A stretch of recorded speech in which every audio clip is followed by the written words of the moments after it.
Assalamualaikum warahmatullahi wabarakatuh. Izin memperkenalkan diri, saya Muhammad Rafi'al Mustafa dengan NPM 2457051009. Di sini saya akan menjelaskan apa itu memahami perangkat input dan output. Perangkat input dan output adalah komponen utama dalam sistem komputer yang memungkinkan interaksi antara pengguna dan mesin. Perangkat input digunakan untuk memasukkan data ke komputer, sedangkan perangkat output menampilkan hasil pemrosesan data. Pemahaman mendalam mengenai kedua jenis perangkat ini sangat penting bagi pengguna dan mengoptimalkan fungsi komputer.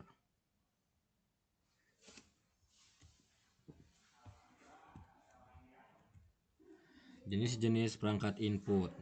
Yang pertama ada keyboard. Perangkat utama untuk memasukkan teks dan perintah dengan berbagai tombol yang mewakili karakter, angka, dan fungsi khusus. Yang kedua ada mouse. Mouse ini adalah alat penunjuk yang memudahkan navigasi dan interaksi dengan elemen-elemen di layar komputer secara intuitif. Yang ketiga ada scanner. Scanner ini mengubah dokumen fisik menjadi file digital, memungkinkan pengelolaan dan penyimpanan yang lebih mudah. Yang terakhir ada mikrofon.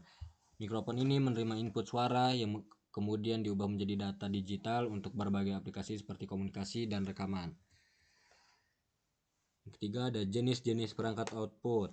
Yang pertama ada monitor. Monitor ini menampilkan informasi visual hasil proses komputer dalam bentuk gambar, teks, dan video dengan resolusi tinggi.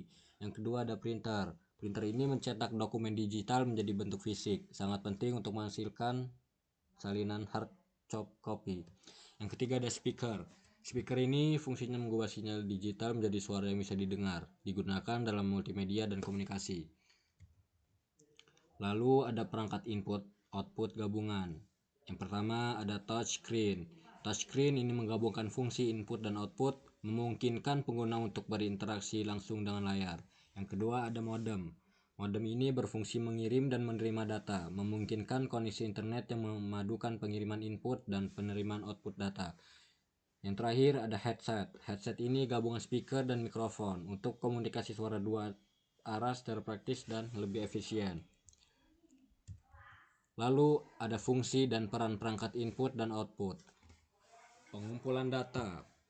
Perangkat input seperti keyboard dan scanner memungkinkan pengguna memasukkan data secara akurat.